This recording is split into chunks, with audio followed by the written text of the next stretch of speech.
explain why there's so many more people getting autoimmune disease, what autoimmune disease is, and how many people have it, what the epidemiology is of it? Yeah, autoimmune diseases when it's when your immune system, your Mrs. Patient, your immune system is the armed forces in your body. It's there to protect you. There's an Army, a Navy, an Air Force, a Marines, a Coast Guard. We call them IGA, IGG, IGE, IGM. They're just different branches of the armed forces there to protect you.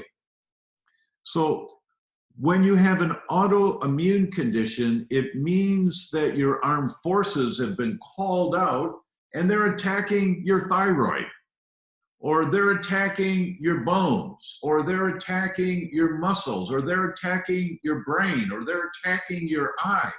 It just depends, but the mechanism is very similar.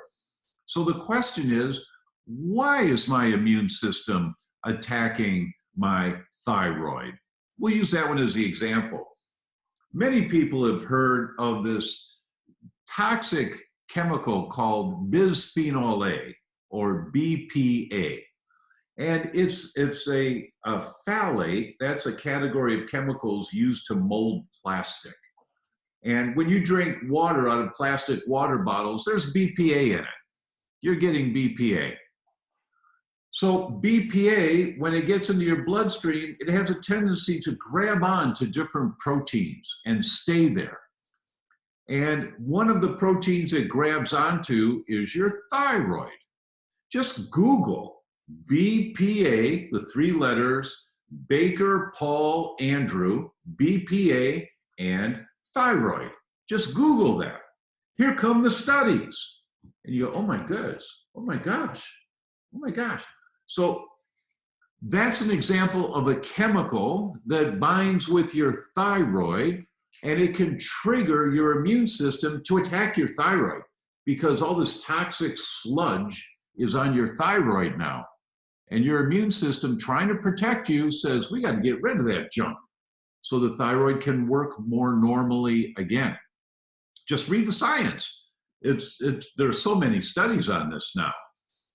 And unfortunately, I'm answering your question. Arguably, the #1 journal, medical journal in the English language for healthcare for children is the journal Pediatrics. It's put out by the American Academy of Pediatrics. And they published a policy statement in the journal. Now you have to understand, when a policy statement is published, it's not some author that has a good idea and writes it up and gets it published in the journal. This is the board of the American Academy of Pediatrics that agreed we have to publish a policy statement. And what they said was that the Toxic Substance Control Act, which is our federal guidelines controlling all the chemicals that we're exposed to, they said the TSCA, the Toxic Substance Control Act, has failed miserably in protecting our children and the adults, but children. And what it comes down to is that the regulations are so cumbersome and so, I'm not quite sure what nice word to use. The lobbyists spent millions of dollars and paid off our senators and our House of Representatives to pass this legislation that has no teeth. There's no teeth. And the result is, and people don't believe this, just check for yourself, Toxic Substance Control Act. And it's 1976, but it's still the regulating guidelines for chemicals introduced into our world. And in 40 years, they have regulated 5 chemicals or classes of chemicals in 40 years. And there are thousands that come out every year, new chemicals.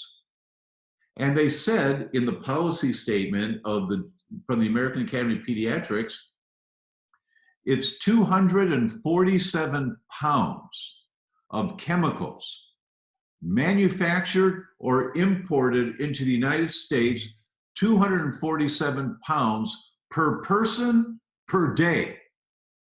every day.